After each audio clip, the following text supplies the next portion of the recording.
Kenaikan harga cabai dikeluhkan oleh para pelaku usaha makanan seperti warteg dan juga rumah makan Padang. Meski demikian pemirsa, sejumlah pedagang rumah makan mengaku terpaksa tidak menaikkan harga makanan yang dijual. Tentunya hal ini agar tidak kehilangan para pelanggannya.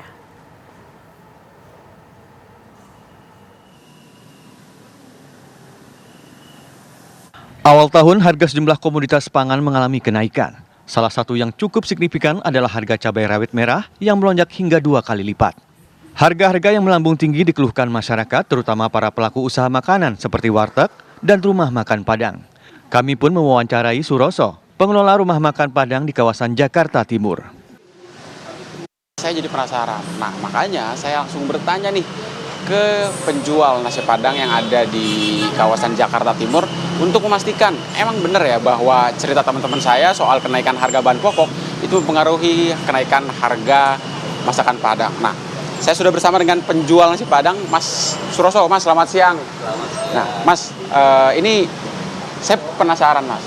Soalnya banyak yang bilang ke saya katanya untuk harga bahan pokok itu banyak yang naik. Itu kalau Mas sendiri gimana?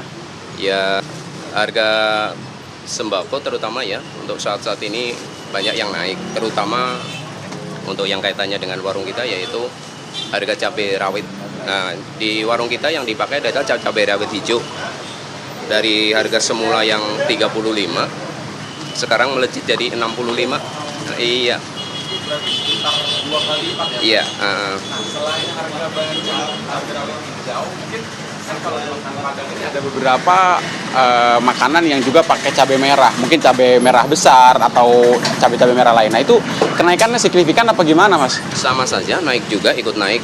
Jadi harga cabai pokoknya naik semua.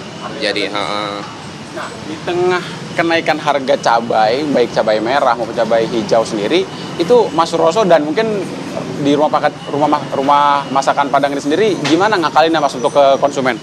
ya kita masih tetap berusaha menahan ya, maksudnya supaya customer kita tetap beli ke kita. Artinya kita belum menaikkan secara signifikan. Kita tetap di harga yang semula aja dulu, supaya pelanggan kita tetap banyak juga.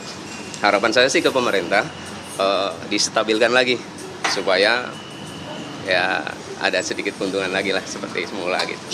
Oke. Nah, Mas, kalau harganya nggak dinaikkan, memang untuk menjaga konsumen ya, Mas, tadi kan kalau Mas Rosso bilang. Nah, tapi kalau dengan kondisi seperti itu bukannya bikin penjualan makin surut, Mas? Betul. Secara ini animo dari pembeli sekarang sedikit berkurang. Ada penurunan sedikit lah. Jadi dengan adanya pengaruh mungkin ya harga bahan pokok tadi. Jadi. Nah, tapi kalau seperti itu kira-kira ini kalau Mas terus-menerus misalkan harganya tetap distabilkan, tidak dinaikkan walaupun harga bahan pokoknya naik, kira-kira bisa bertahan berapa lama, Mas, dengan kondisi seperti ini? Ya mungkin ya nggak bertahan lah, artinya saya mohon sekali lagi ke pemerintah ya mohon distabilkan lagi lah harganya, jangan 2 kali kelipatan kenaikan gitu. Itu aja sih. Mas Suroso, tadi saya pesan nasi pakai ayam. Ini berapa, Mas, tadi, Mas, harganya? Oh iya. Nasi pakai ayam 17.000. Iya. Nasi ayam ini yang saya beli seharga Rp17.000. Tadi sudah saya bayar, Mas, ya. Terima kasih, Mas Suroso, atas waktunya. Nah, pemirsa, tadi kami berbincang dengan Mas Suroso, salah satu penjual nasi masakan Padang yang ada di kawasan Jakarta Timur. Nah, dari cerita yang dia sampaikan memang benar bahwa kenaikan terjadi di sejumlah bahan pokok, termasuk diantaranya bahan baik cabai rawit hijau dan juga cabai rawit merah serta beberapa bahan pokok lainnya.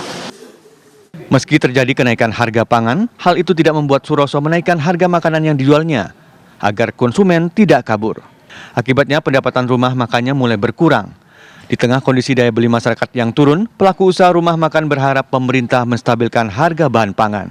Dari Jakarta, Yohanes Leonardo, Andri Panca, TV One mengabarkan.